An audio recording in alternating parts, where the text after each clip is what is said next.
le podcast qui nourrit et rassasie. Épisode 4.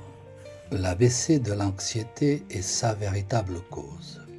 Un podcast inspiré des enseignements du Dr Gabor Maté, médecin hongro-canadien, et Marie-France Côté, psychologue québécoise.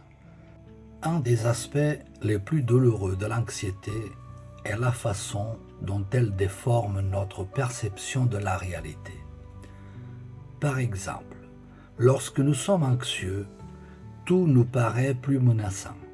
L'avenir se transforme en un brouillard brumeux, rempli d'incertitudes, nous offrant comme seule sortie de secours l'évasion de la réalité. De petits échecs peuvent se transformer en catastrophes majeures. Et nous nous retrouvons souvent pris au piège dans un cycle d'inquiétude sans fin, comme si le monde était hostile. Gabor Maté suggère que ce cycle d'inquiétude excessive est une forme d'évasion de la réalité. L'anxiété nous pousse à imaginer des scénarios d'avenir qui, la plupart du temps, ne se concrétisent jamais. C'est une forme d'autoprotection. Lorsque nous sommes incapables de gérer le moment présent, nous projetons nos plus grandes insécurités dans l'avenir. Mais c'est une évasion. Nous échappons à l'ici et maintenant. Nous échappons à ce que nous ressentons. Nous nous perdons dans des peurs inexistantes, dans des angoisses qui sont les fantômes de notre propre inconscient. L'anxiété, dans ce contexte, devient un piège mental. Elle nous fait croire que le pire arrivera toujours.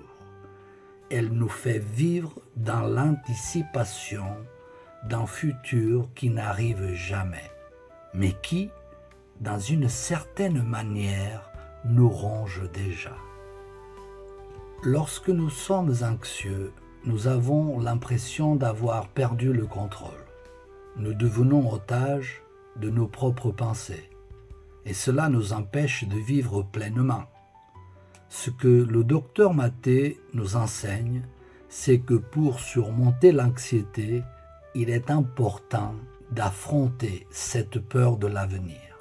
Nous devons commencer à vivre le présent, à accepter l'imperfection et à comprendre que nous ne pouvons pas tout contrôler.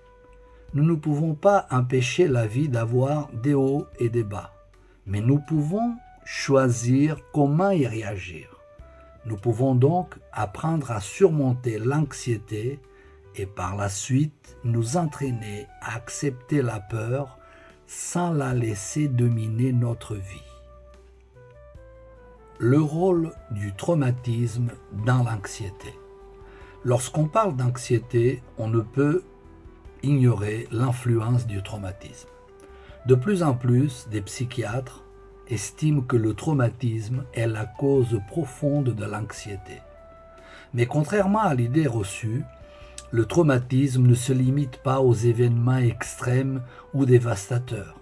Il peut également se produire via toute situation où les besoins émotionnels d'une personne n'ont pas été satisfaits.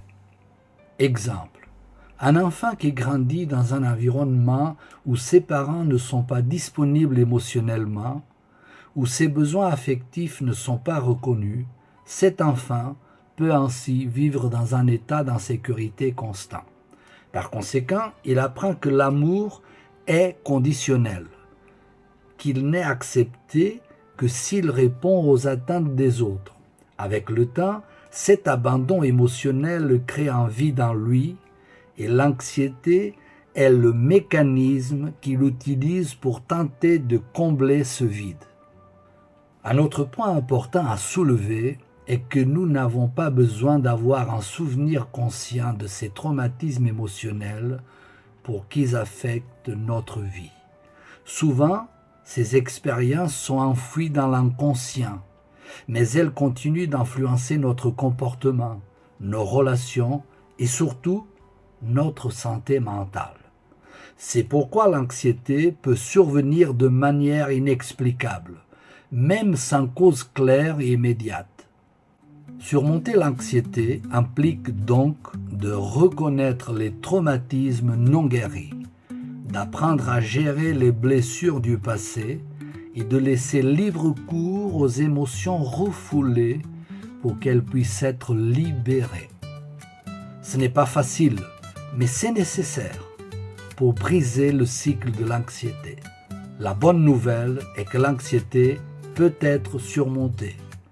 Pour y parvenir, il est indispensable de se préparer à affronter les vérités les plus difficiles à accepter sur soi-même. Parfois, sur ce chemin de guérison, il est important et essentiel de s'autoriser à demander de l'aide et de trouver un cadre sécurisant et bienveillant.